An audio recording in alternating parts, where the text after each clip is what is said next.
Can we start by take me back to what you were using when you very first started making electronic music? What was your first introduction to making dance music?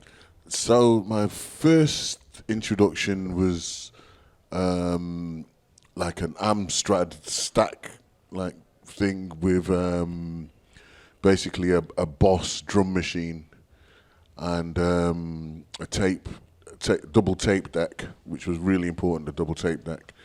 And basically I was playing the drum machine in and then scratching on the turntable over the top of the drum machine. Yeah. And I would do tapes like that, kind of like electro beat-y type things, because I'd seen Grandmaster DST playing with Herbie Hancock at the Apollo, at the Rocket, doing that track Rocket.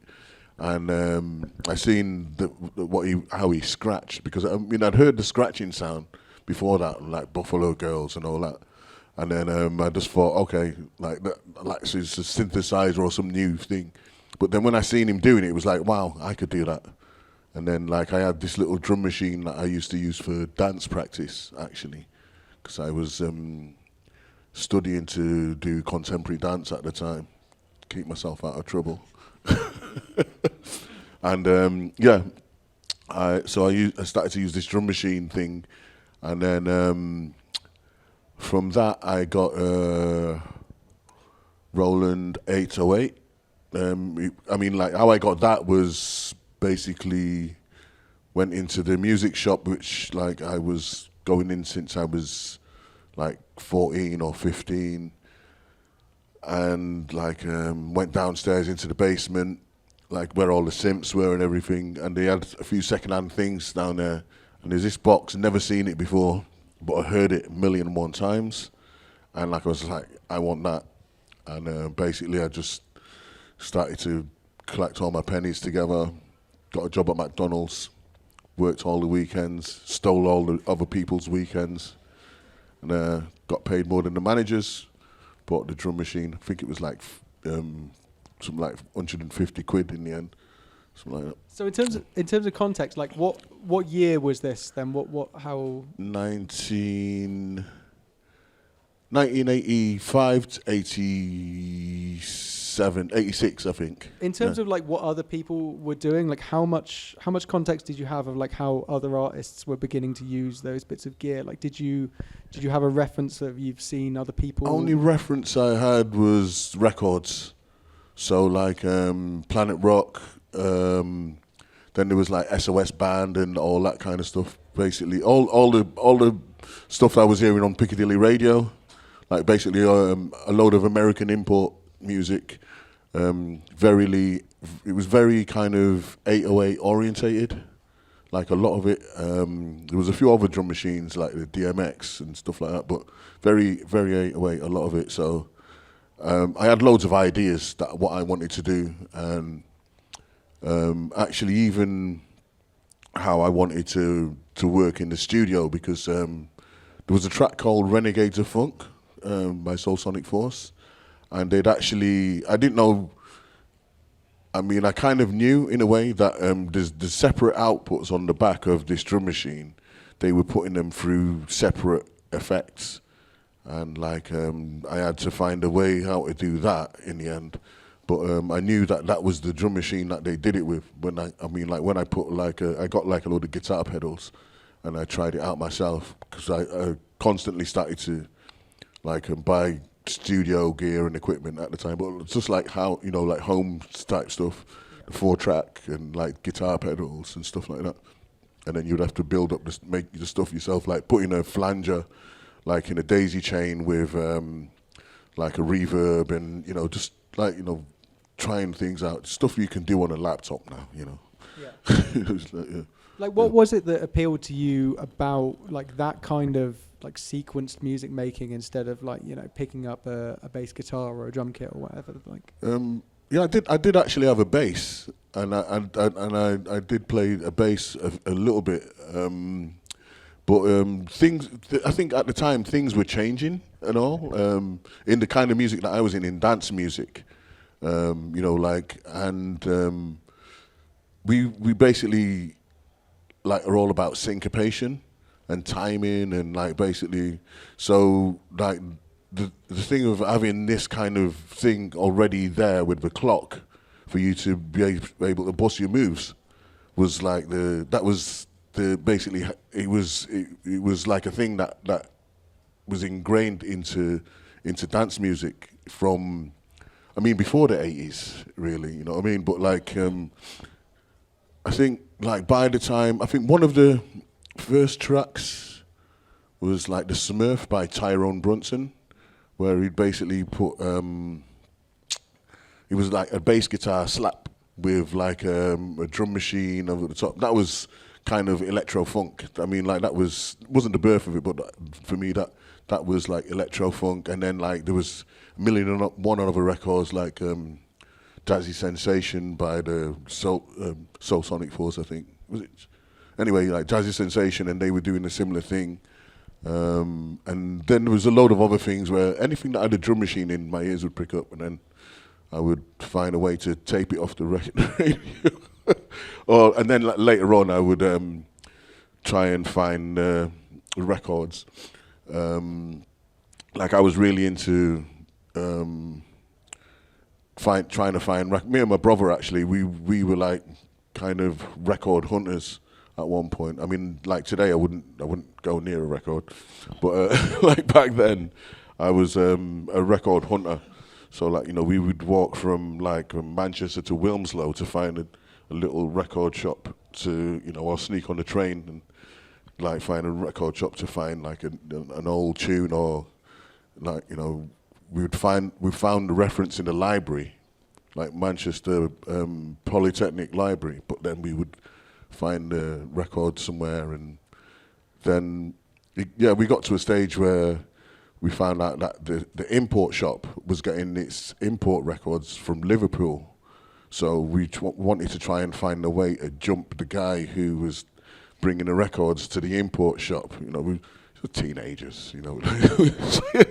We had like this thing, yeah, if we could get the guy who brings the imports, then like, you know, I mean, we've got like basically a one-up on everyone else who was kind of waiting at the record shop like every 2 weeks for their imports, you know, because we didn't know where they were coming from, kind of thing.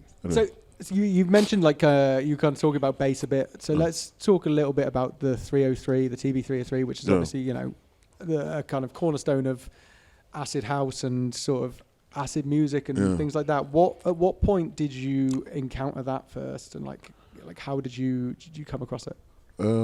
I think it might have been 87, something like that. And it was basically being sold as a band in a box type thing with the 606. And like, I found it in the second-hand shop. I mean, I knew of it before because I think I seen someone playing around with one somewhere. But I found it in this second-hand shop called Johnny Roadhouse, and it's got like this 5-pin din on the back, which was the same as on the back of like the drum machine that I had. So I was just like, you know, like in them days, like hi-fis used to have 5-pin din, so you could plug your tape machine into your tuner via this 5-pin din. So it had this, you know, so I knew what that thing kind of was, but I actually thought it might have been like the audio. Didn't realize it was for the sync. Yeah. But anyway, so like I got that and obviously plugged it in and it worked, and it was like, you know, why do I need to have anybody else play the bass for me? I could, you know, automate this kind of thing myself. And like I was, you know, pretty much a loner. Did like my stuff myself at home, like, so yeah, it was a way of basically putting the bass through onto the drums, and then on from the drums to the tape machine. How aware were you of like what other people were doing with the 303 in those days? Like, were those kind of things from kind of Detroit coming over? Had you like heard anyone doing like acid? As it's kind of. It was a little bit before acid. It was like the electro funk days. So like I was well aware of stuff that was going on with like electro funk, and like what you could do with a bass machine. You know, like, I mean, like if you could program the drums in a drum machine, you can program bass on a bass machine. So I was kind of aware of that. So I was basically trying to make, I think the first thing I heard might have been Ice-T. I think it was 6 in the, I can never remember the name of the title, but it was 6 in the morning, police at my door, fresh and to squeak across the bathroom floor. Out my window, I can't remember the name of the tune, but I know the lyrics. Anyway, so, like, I think that was the first thing I heard with, like, the 303 kind of thing. But, like, it was just like a raw 303 with no like, changing or anything like that. And then, I think must have been, like, maybe a year later or something, I was in like the video shop, like, and I heard like on the radio like this, it sounded like my machine, and I was like, but like, you know, like when I'm trying to find the sound, I was like, oh my God, what's that? And then it was on Piccadilly. It was like, I think it was Stu Allen by then. I can't remember, but like it was basically tweaking. It was someone like tweaking the thing, and it was and he said the name of the track. It was Future. And then like obviously, you know, straight down to the import shop to find out what was going on. You know, that's where all the information came from. So yeah, I found out like they was doing this stuff called acid house, which was really for me. I didn't know anything about drugs or any of that stuff. I mean, like for me, acid basically was a chemical that basically stripped away, and I was thinking, you know, like acid house is stripped down funk, basically, because everything rotated around funk. You know, like jazz funk, electro funk. So, you know, acid funk. So anyway, basically we kind of decided, okay, yeah, that's just the drum and just like this bass kind of thing. And the bass was basically doing the talking over the top of the beat, which was just like this basically same beat. Like, you know, just like giving it like the push, which was kind of reminiscent of disco, I thought. So I was like, okay, so like, let's go back to disco, and you know, it was just like all this stuff like kind of floating around in my head, like, you know, like electro funk combined with disco, but like stripped down, and you know, and then like there was at the time there was only a few kind of like, I wouldn't even call them acid house tracks. There was like a few like house tracks that were around. There was a few what I would call more elaborate things that were around, like Love Can't Turn Around. That was one of the ones. That was around back then, and there was a few other little bits and pieces that kind of came in, but it was all about jacking. You know, there was like then Jack the Groove came out, and then there was like so many other kind of like jack things. Yeah, but then I kind of like started to pull on that kind of vibe, and like, you know, basically, like, I don't know, by accident in a way. You know, I was gonna ask, because like for anyone who's not actually used like an original 303, they're kind of notoriously weird to actually program bass lines on. There's like the way they work. Like, how were you working with that? Were you trying to like properly replicate like bass lines in your head, or was it more of a kind of fortuitous? I didn't know at first that they were supposed to be hard. If you don't know it's supposed to be hard, then you know, I mean, like basically I was programming it like the drum machine in a way, so I didn't realize that it was supposed to be hard.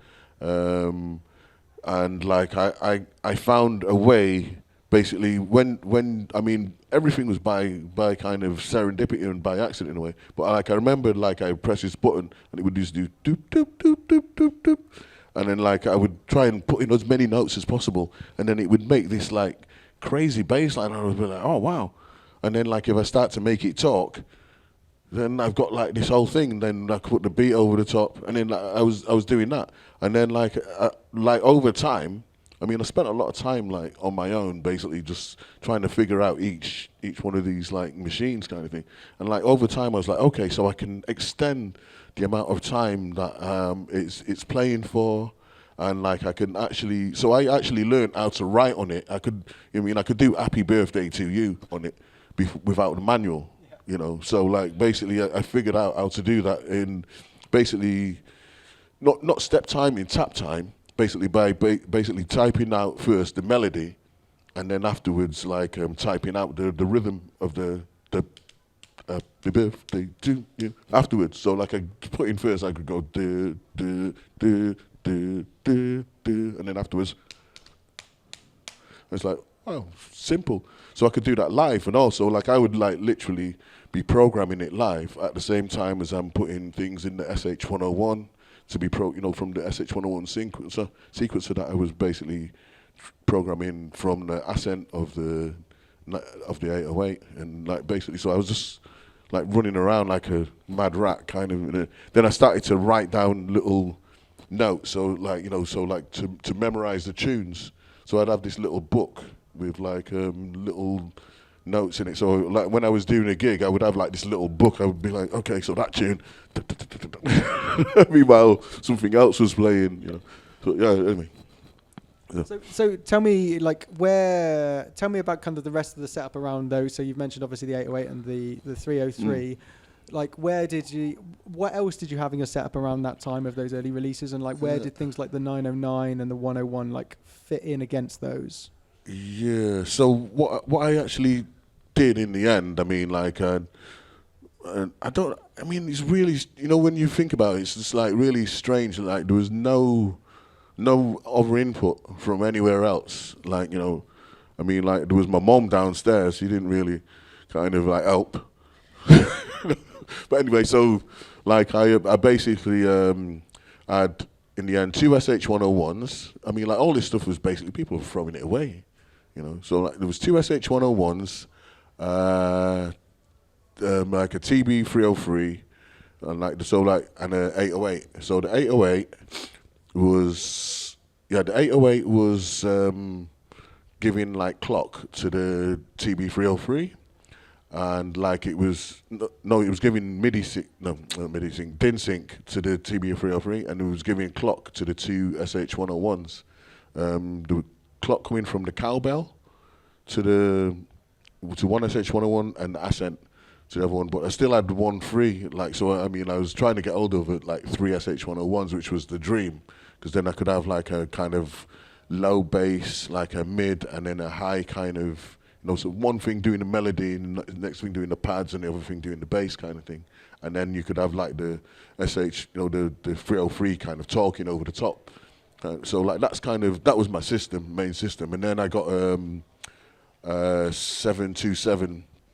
So I had like a percussion brought into the mix. And then in the end I got like a Juno 106 to do the pads.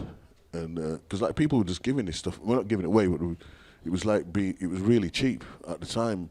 I think in the back of some of these magazines, if you get them now, like some of these old magazines, you could see the price of things slowly starting to rise. You kind of in the 90s, you can see things start to ramp up to. Yeah, like by the 90s, it was it was over. You couldn't get anything. I was basically getting other stuff from Akai because I couldn't get any of this stuff. I was just sampling like some of these like machines.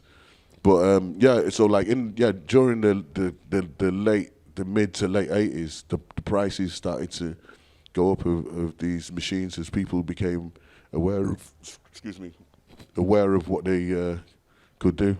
Why do you think like those sounds have had that kind of longevity? Like, obviously we're talking about like these instruments which are still massively relevant now, as in like modern producers are still all after like 808 sounds and 909 sounds. Like, why do you think that is? Do you think it's part of the inherent part of those machines themselves, or just the way that kind of culture is built around them?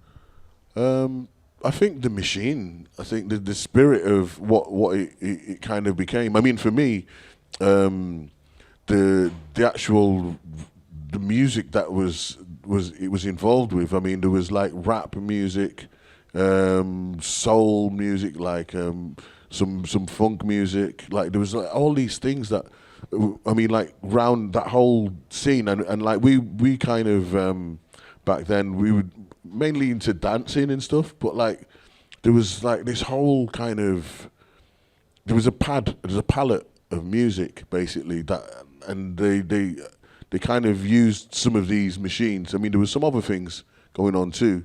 But like there was a lot of influence, and it's really strange. I'm still hearing like this music even today, and I'm like, how come it's still, you know, there's like stuff from like the 80s and stuff, you know, like all this kind of Keith Sweaty type stuff, you know, like Loose Ends, and you know, like all this, you know, like really 808 type, you know, you go into like any bar, and like, I mean, back then you wouldn't kind of hear that, but like now it's like that's kind of everywhere. So I guess it had some kind of magic to it. And then when you know the actual story of how the bass drum of the 808 was created in the first place, it was totally strange. It was like serendipity, you know, like the inventor actually found a load of dodgy chips in like the back of an old like electronic store, and like that's where the actual sound came from, and then the original sound, you know, and then like from there it kind of like it's been emulated a few different times through other machines.